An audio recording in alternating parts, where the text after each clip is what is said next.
கோலம் வெறும் அழகா இல்லை அறிவியலா? தமிழர்கள் தினமும் வாசலில் கோலம் போட்டது வெறும் அழகுக்காக மட்டும் அல்ல. அதன் பின்னால் 3 அற்புதமான காரணங்கள் இருக்கின்றன. 1. எறும்புகள் மற்றும் சிறிய உயிர்களுக்கு உணவு. பாரம்பரியமாக அரிசி, மாவால் கோலம் போடப்பட்டது.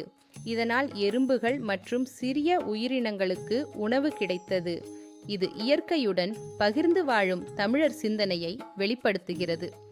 2. தினசரி மனப்பயிற்சி. கோலம் போடும்போது சமநிலை, கவனம், நினைவாற்றல் மற்றும் கைவிரல் இயக்கம் ஆகியவை ஒருங்கிணைந்து செயல்படுகின்றன. இதை பலர் ஒரு அமைதியான கவனத்தை வளர்க்கும் காலை வழக்கமாக கருதுகின்றனர். 3. சுத்தமும் ஒழுங்கும். கோலம் போடும் முன் வாசலை சுத்தம் செய்வது வழக்கம். இதனால் வீட்டின் நுழைவாயில் சுத்தமாக வைத்துக்கொள்ளும் பழக்கம் உருவானது. கோலம் வருபவர்களுக்கு வரவேற்பையும் அக்கறையையும் உணர்த்தும் ஒரு அடையாளமாகும்.